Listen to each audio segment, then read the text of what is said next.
It was a regular Thursday morning, or so I thought. As I quietly carried my coffee across the office lobby, my husband strode in, wearing that smug smile I knew all too well.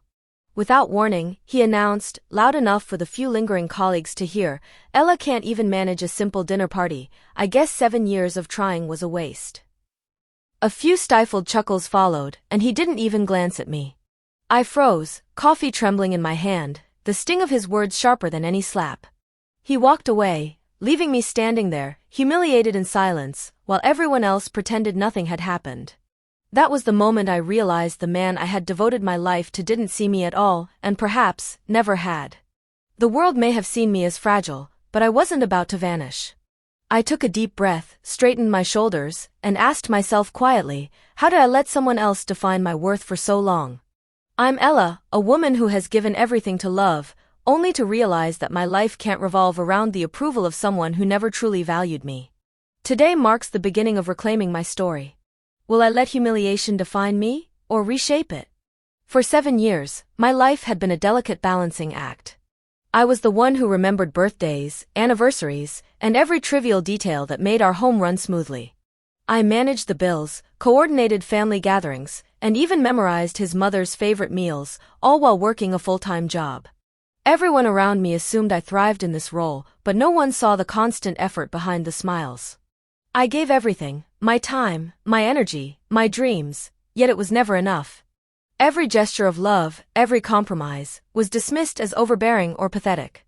I thought that's what marriage required, that to be loved, I had to give endlessly, silently, and without complaint.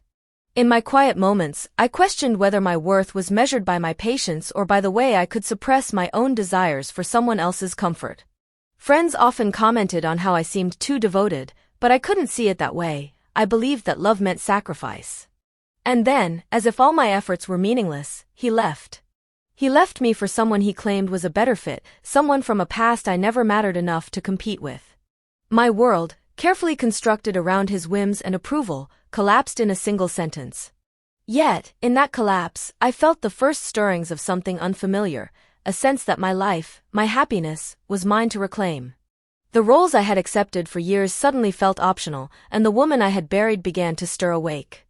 Even before the final blow, the signs had been there, small, almost imperceptible, yet persistent. The way he rolled his eyes when I shared news I thought mattered.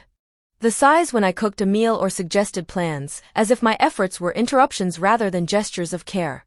Colleagues would laugh at his jokes while I smiled politely, feeling the sting of invisibility. Friends noticed, occasionally whispering that I deserved better, but I dismissed it as overreaction. I, however, could feel it. Those micro-moments of dismissal accumulated into a quiet pattern.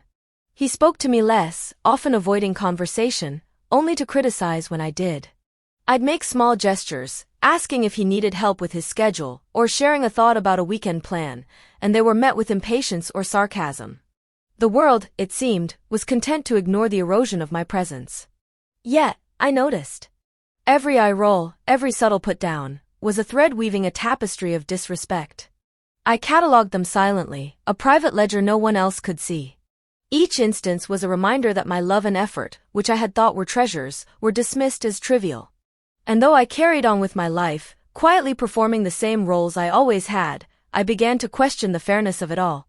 The respect I deserved wasn't something to demand, it was something I would need to reclaim, step by careful step. These patterns, once subtle, became impossible to ignore. They whispered a truth I could no longer deny. The life I had built around him was fragile, and the man I trusted most was slowly teaching me that devotion without self-respect was a dangerous gamble. Weeks after he left, his absence didn't bring relief, it brought clarity. Yet, when he returned to our shared circles, he did so with the arrogance of a man convinced he still held power. At a casual work gathering, he introduced me with a smirk, as if announcing his conquest, then immediately dismissed my achievements. Ella? She spends more time worrying about others than actually accomplishing anything, he said, loud enough for a few colleagues to nod in awkward agreement. I smiled politely, nodding, while a quiet fury brewed beneath the surface. He thrived in the public eye, charming everyone with jokes and stories of his supposed successes, yet in private, he remained oblivious to the truth. He believed I was weakened, reduced to someone desperate for reconciliation, someone fragile enough to be controlled. But in those moments, I saw him clearly, arrogant, short-sighted, and unaware that the foundation he assumed he dominated was now my ground to rebuild. Despite the humiliation, I did not confront him. Silence became my shield. I observed, catalogued, and noted every inconsistency between his words and his reality. Each dismissal, each subtle belittlement, only sharpened my awareness. He was revealing his true character, layer by layer, oblivious that his exposure was giving me leverage. Meanwhile, the world around us continued to respond to him with automatic respect, unaware of the cracks I had begun to see. And yet, I didn't rush. This wasn't a moment for impulsive revenge. I let him perform his charade, letting his confidence swell, while I quietly positioned myself to reclaim dignity not through confrontation, but through patience and meticulous observation. His arrogance would be his undoing. The more he strutted in public, the more evidence I silently gathered for the day when the tables would turn. Even surrounded by people, I felt increasingly alone. His departure had left a hollow space, but his lingering presence, through calls, messages, and social commentary, intensified the isolation. Friends tried to offer comfort, but their words often fell short. They couldn't feel the subtle, persistent erosion of my confidence that had been happening for years. The whispers of self-doubt crept in. Was I too sensitive? Did I misread his actions? I questioned myself endlessly, analyzing every gesture, every word, every silence, wondering if I had failed somewhere. The emotional exhaustion was relentless. I would return home after work, my mind replaying moments from years of marriage, dissecting them for hidden meanings. The gestures that once seemed affectionate now appeared transactional, a performance to maintain his ego. Nights were the hardest. Alone with my thoughts, I felt the weight of invisible scrutiny, the judgment I imagined in every corner. Gaslighting wasn't overt. It was subtle, woven into a lifetime of dismissals, making me doubt my instincts, my worth, and even my memories. And yet, I refused to collapse. I held my dignity like a fragile flame, shielding it from the storm of insecurity. While my mind churned and my heart ached, I reminded myself that silence was a form of power. I would not allow my life to be dictated by someone who had already proven his inability to value me. Each moment of doubt became a lesson in endurance, each pang of insecurity a test of my resilience. I began noticing patterns I hadn't seen before, small behavioral threads connecting past humiliations to present disregard. With each realization, my awareness grew, not just of his faults, but of my capacity to reclaim authority over my own life. The process was grueling, silent, and unseen by others, but in that quiet endurance, I was quietly gathering the strength that would eventually become my leverage. Just when I thought the worst was over, life delivered a blow that made everything feel irreversible. He had returned, and with him came chaos, but this time it took a public form. At a family gathering, he arrived unannounced, loud, and insistent, attempting to assert dominance as if nothing had changed. With calculated indifference, he criticized my home, my work, even my friends, turning every casual conversation into an arena where I was meant to stumble. The whispers around me felt like daggers, and the weight of humiliation pressed down harder than ever. I watched as people I once trusted looked at him with the same admiration I had once given, nodding along to his exaggerations. The narrative was shifting before my eyes, and for a moment, it felt as if my efforts, my growth, and my reclaiming of self-worth were invisible. Even my closest allies hesitated, unsure how to intervene without making the scene worse. It seemed, for that brief, unbearable moment, that I had lost, not in the literal sense, but in the perception of the world. And yet, I did not break. Inside, a quiet resolve began to form. I realized that appearances were deceiving and that this apparent loss was merely a stage in the process. By allowing him to believe he had won the moment, I was gaining a more profound advantage. I observed, catalogued, and mentally noted every reaction, every misplaced word, every self-aggrandizing boast. This was a rehearsal for the day when truth would no longer be optional, when facts would speak louder than arrogance. In that moment of public humiliation, I understood the paradox: the deeper his confidence, the greater the leverage it would give me. The loss was false, the foundation for reversal had been quietly laid. All that remained was patience, observation, and the meticulous preparation of my next moves. In the aftermath of his brazen display, I returned to my routines with a sense of calm determination. The world around me assumed I was shaken, vulnerable, perhaps even defeated, but I had learned the value of silence. I no longer sought validation from anyone, not from friends, family, or even him. Every smile I offered was genuine, every word measured, and every action deliberate. I moved through my days quietly, observing, listening, and documenting, while the chaos he carried on his shoulders began to expose cracks he himself couldn't see. The more he flaunted his confidence, the more apparent his arrogance became. Every interaction, every boast, every subtle attempt to undermine me only served as evidence for the story I was constructing, a story that would one day reveal the truth in full, undeniable clarity. I didn't react to his provocations, I let them settle into the record of reality, unchallenged but never forgotten. Even in solitude, I remained vigilant. The moments that once caused fear or self-doubt were now opportunities to reflect, to catalog patterns, and to strengthen my inner resolve.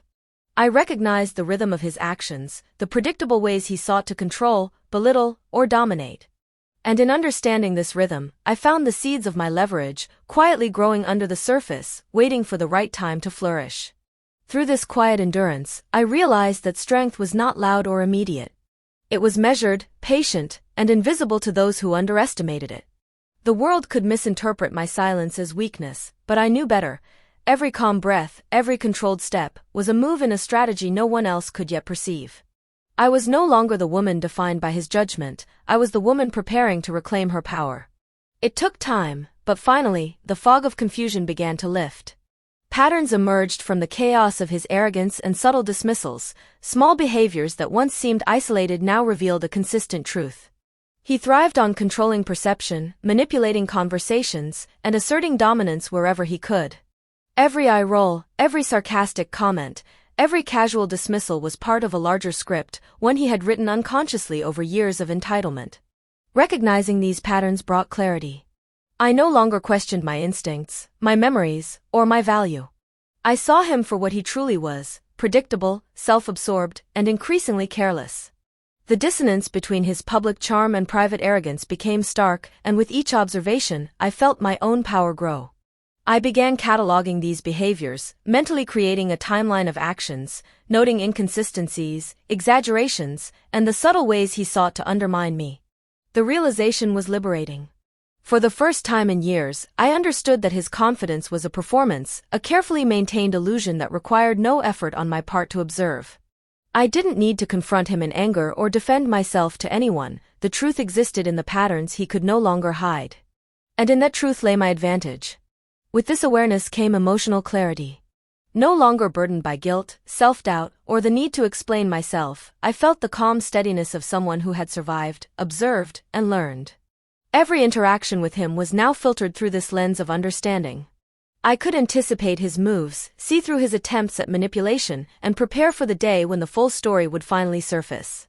For the first time, I realized that endurance and observation had given me something he could never take, insight. The man who had once defined my world was now an open book, and I held the pen for the chapter that was about to change everything. While he flaunted confidence in public, I quietly built a hidden archive of evidence, an invisible ledger only I could read. Every disrespectful comment, every manipulative maneuver, every moment he underestimated me was documented meticulously. Texts, emails, even casual offhand remarks were recorded, time-stamped, and organized, forming a timeline that painted a picture of his true character. No one knew I was doing this, he assumed his arrogance protected him from scrutiny. Beyond words, I gathered witnesses. Friends, colleagues, even distant family members who had seen his behavior but had remained silent were subtly reminded of their observations. I did not pressure them or force their loyalty, simply ensured that the truth existed beyond my own memory, ready to speak when the time came. Each interaction was noted, not for confrontation, but as preparation for a moment when facts would outweigh fiction. I also leveraged his predictability. His pattern of overconfidence made it easy to anticipate missteps, contradictions, and exaggerations. Every public display of superiority, every boast about accomplishments, every attempt to undermine me created more material for the day I would reclaim authority. I was patient, knowing that immediate retaliation would be sloppy and could backfire. This hidden advantage wasn't about revenge in the impulsive sense, it was strategy. It was a quiet, calculated accumulation of leverage that could not be disputed, denied, or ignored. The audience, though, saw it differently. They glimpsed a woman rising from humiliation, not through noise or confrontation, but through intelligence, foresight, and unwavering calm. Even as I moved through social spaces with poise, every smile I offered concealed a mind working tirelessly. Each gesture, each measured word, was part of a larger plan. He thought he controlled the narrative, but the reality was inverted. I had mapped it, understood it, and was now in possession of the keys. In the quiet of my apartment, alone with my thoughts and records, I felt a power that was absolute.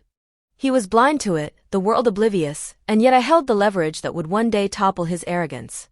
The public might see confidence, charm, or composure, but I alone knew the depth of the advantage I carried. The stage was set. The pieces were in place. All that remained was the measured, inevitable unfolding of truth. As I gathered evidence and observed patterns, I realized something profound. I no longer needed anyone's validation. The years I had spent seeking approval, from my husband, from friends, from society, suddenly felt like chains I had been quietly removing.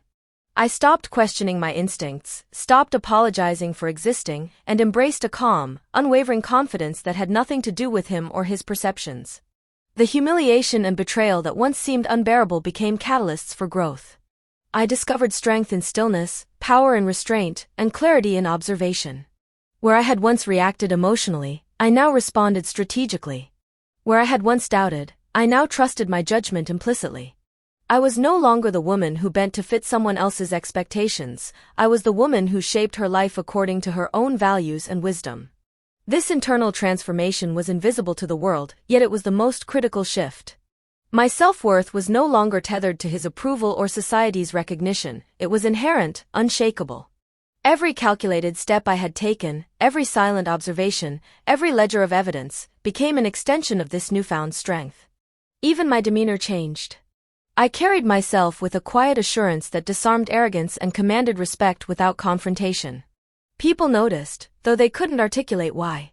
He noticed, and it unsettled him. He had expected a defeated, pleading woman, and instead, he encountered someone calm, composed, and impossibly resilient. The transformation was more than strategy, it was liberation. The version of me who had suffered in silence had evolved into someone untouchable, emotionally, socially, and intellectually. I had learned that power was not about shouting or retaliating, it was about patience, insight, and self-possession. For the first time in years, I felt complete, not because the world recognized me, not because he acknowledged me, but because I had claimed my own authority. The storm he had unleashed in my life no longer intimidated me. Instead, it illuminated the path I had been walking quietly all along, toward control, leverage, and inevitable justice. With clarity and confidence firmly in place, I began the careful, deliberate process of preparation. Every move was measured, every step calculated, and every interaction analyzed for leverage. There would be no rushed revenge, no impulsive confrontations, only a strategy so precise that when the time came, the truth would unfold with undeniable force. I revisited every record I had maintained: emails, texts, photos, witnesses' accounts, and timelines. Each element was cross-checked, cataloged, and positioned for maximum impact. I created a mental map of the arenas where his arrogance was most visible: family gatherings, work functions, and social events where he relied on charm to mask his insecurities. These were the stages where his downfall would be most public and where my quiet preparation would yield the most dramatic effect. I also strengthened my own presence. I reconnected with friends I had neglected during years of emotional labor, cultivated new alliances, and pursued passions that had been set aside. Every small achievement, every renewed relationship, became part of the foundation I was building, not for vanity, but for undeniable credibility. The world would see me standing tall, not as a woman scorned, but as a woman thriving on her own terms. Meanwhile, I anticipated his reactions.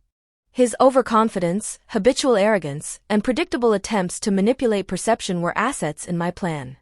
I allowed him to act freely, documenting every misstep, every boast, every moment that reinforced the story of his entitlement. Each interaction strengthened the case I was constructing, a case built not on anger, but on fact, timing, and patience. Finally, I cultivated patience within myself. I reminded myself that justice is never rushed. It is earned through precision, endurance, and leverage. Every day I moved quietly, observing, waiting, and preparing for the moment when the culmination of his arrogance would collide with the undeniable truth.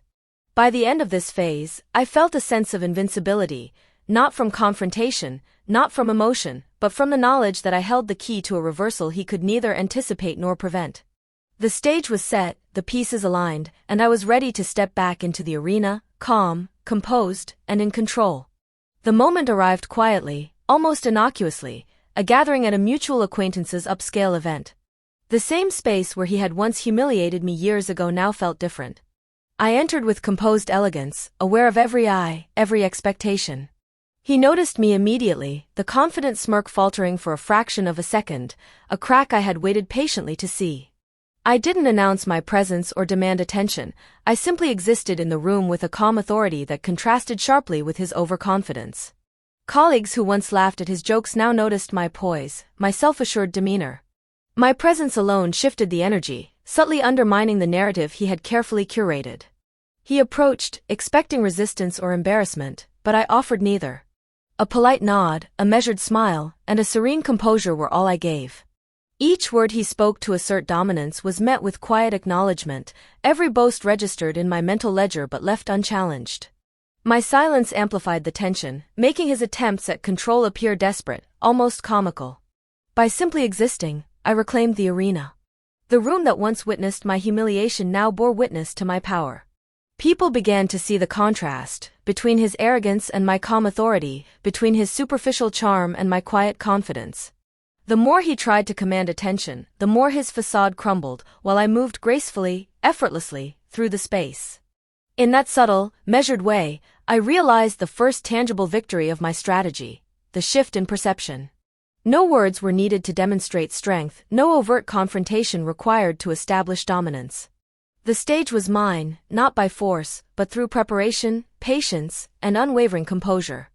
The man who once dictated my worth now found himself navigating a space where I was no longer subordinate, where my quiet power quietly, but unmistakably, reversed the roles we had once inhabited.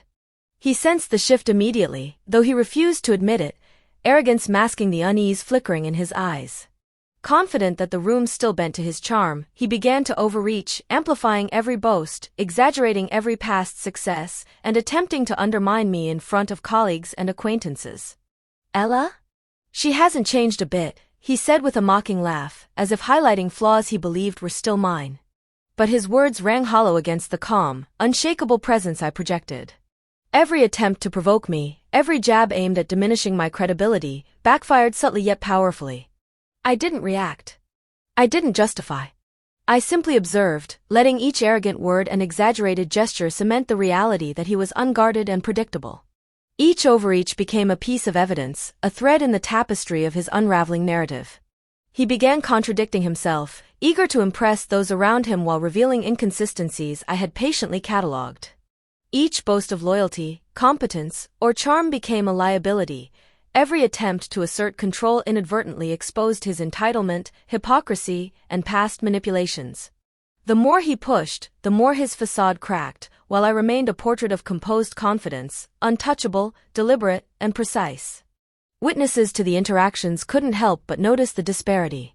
Where he appeared frantic and defensive, I radiated calm, subtly turning the social energy against him. Allies, friends, and colleagues who had once admired his swagger began to sense the truth he had worked so hard to conceal. His overconfidence was no longer an asset, it was the very trap I had been quietly preparing, and every misstep played out exactly as I had anticipated. By the end of the evening, the contrast was undeniable. He had exposed himself, layer by layer, through his own arrogance. Meanwhile, I had done nothing overtly aggressive, nothing confrontational, only existed, calmly, with unwavering poise, while letting his own actions become the evidence of his flaws. In that moment, I realized the depth of my preparation. His overreach had not only failed to undermine me, it had amplified my advantage, setting the stage for the revelation that would leave him exposed, humiliated, and powerless. The moment of revelation arrived like a quiet storm, inevitable and unstoppable. I didn't announce it, didn't raise my voice, didn't confront him with anger or accusation. I simply let the facts speak for themselves. Documents, messages, timelines, and witness confirmations, all meticulously compiled over weeks, were subtly revealed in conversations, casual exchanges, and pointed remarks that left no room for denial. His own words betrayed him. In recounting past boasts or attempts to manipulate, he contradicted statements I had carefully documented. Colleagues who had once laughed at him now saw the pattern, the arrogance, the entitlement, the repeated manipulations, and the dismissals that I had endured for years. Each contradiction, each inconsistency, quietly piled evidence against him, building a narrative that no charm, no denial, no deflection could erase. I remained composed, calm, almost serene. The audience, friends, colleagues, and even distant acquaintances watched the unraveling unfold without any dramatic confrontation from me. My silence magnified the truth. It was as if every piece of evidence, every subtle word, and every observation I had accumulated now had its own voice, exposing the man who had once held power over me. He tried to interject, to reassert control, but the words faltered, stumbled, and contradicted his previous claims. The very arrogance he had relied on for years became the instrument of his undoing. The room, which once responded to his charm and confidence, now observed the undeniable truth. The man who had left a devoted wife for fleeting desire had miscalculated the consequences of underestimating her. And then came the final, quiet but devastating blow. I introduced a casual remark about a project he had boasted of, referencing documentation he had never expected me to produce. His boss, present at the gathering, nodded knowingly, confirming details that shattered his narrative completely. The arrogance drained from his expression as recognition and embarrassment replaced it.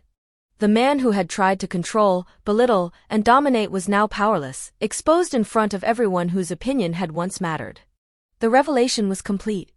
Justice had arrived, not through noise, not through confrontation, but through preparation, observation, and the undeniable force of truth. I stood quietly, composed, untouchable, while he faced the consequences of his own overreach. The story that had once humiliated me now demonstrated my power, patience, and the careful orchestration of a life reclaimed. The shift in energy was immediate. Colleagues who had once admired him now whispered, exchanged knowing glances, and finally saw what I had known all along. His once commanding presence crumbled under the weight of undeniable truth. He stammered, attempted to justify himself, but each word only deepened the impression of incompetence, arrogance, and dishonesty.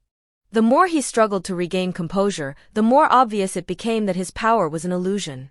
Every boast, every attempt at charm, every casual dismissal he had relied upon was now evidence against him. Friends and acquaintances who had doubted me before now observed with clarity. The woman they had assumed fragile, passive, and humiliated was in fact poised, powerful, and unshakable. I was no longer the silent victim. I was the orchestrator of a reversal so complete that it left him exposed to the very world he had sought to impress. Witnesses began recounting subtle incidents he had tried to hide, manipulations, dismissals, and moments of arrogance long forgotten by those who had observed them but never spoken. His previous narrative, the one he had curated with confidence, disintegrated before him, leaving nothing but truth. Every eye in the room now recognized it, and he had no choice but to face the consequences of his own actions. The public collapse was swift and undeniable. Where once he had commanded attention, he now battled whispers, subtle laughter, and disbelief. Every effort to assert control was met with polite but firm skepticism, every boast dissolved under scrutiny. In contrast, I remained composed, calm, and untouchable, the quiet center of a storm he had created but could not navigate. For the first time, the life he had thought he controlled, our marriage, our social circles, his reputation, was no longer his to manipulate. It was mine, quietly reclaimed, and he was forced to watch as the truth reshaped every perception around him. The collapse was complete, public, and irreversible. And as the room absorbed the reality, I realized that the power of preparation, patience, and restraint had triumphed in the most dramatic, undeniable way possible. Just when it seemed the fallout had run its course, I revealed the final piece, one detail he had never anticipated. Casually, I mentioned a project he had taken credit for, subtly referencing the meticulously documented evidence I had prepared, emails, contracts, and messages he had assumed were hidden or forgotten. His boss, present at the gathering, nodded knowingly and confirmed the truth. In an instant, the full scope of his manipulation, arrogance, and deceit became undeniable to everyone in the room. The shock on his face was almost cinematic. The man who had left me, dismissed me, and tried to control every narrative now stood exposed, powerless, and utterly humiliated, not through confrontation or anger, but through the quiet, undeniable weight of preparation, intelligence, and patience. I stood there, composed and untouchable, as colleagues, friends, and even distant acquaintances processed the reversal. The tables had turned completely. He had built his confidence on arrogance, but arrogance had betrayed him. Every misstep, every false claim, every slight he had delivered over the years had been quietly recorded, catalogued, and leveraged. And in that final moment, I realized the ultimate truth: power does not come from noise, confrontation, or fleeting dominance. It comes from restraint, preparation, and the courage to reclaim one's own story. I had survived, observed, and thrived, and the man who once defined my life had no choice but to face the consequences of underestimating the woman he abandoned. Justice was complete. My life was my own, and the world had witnessed it.